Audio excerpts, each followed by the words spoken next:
Optimism in Detroit sports, not exactly at an all-time high. We are in Lakeland, though, where optimism and baseball season go hand in hand. When Ron Gardenhire begins his third season as manager in Detroit, he knows the challenge will be there in the final year of his contract to grow the young talent, to help take this rebuild in a direction they've been imagining for years now. We sat down and talked one-on-one. How are we doing?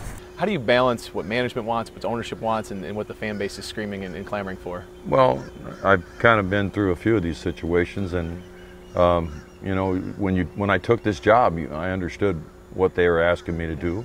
That we were in a rebuild, and they just want somebody to hold the fort down and kind of keep it as smooth as it can be, and try to win games. And that last year it didn't work out too good winning games, but a lot of injuries and all those things happened, but a lot of young kids got a chance to play, and they tried. They really gave it everything they had. I can accept that.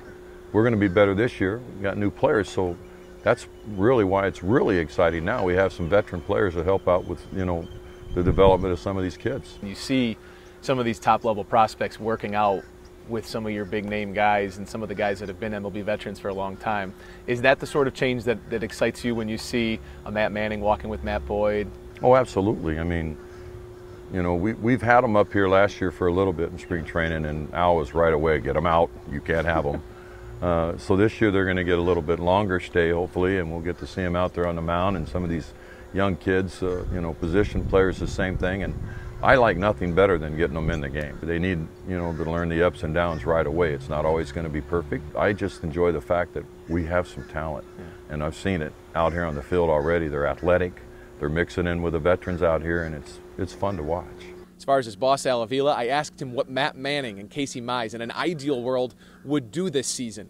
Avila told me, stay healthy, play a full season, and play well enough to convince the Tigers that they have to call them up. In Lakeland with the Tigers, Brad Galli, 7 Action Sports.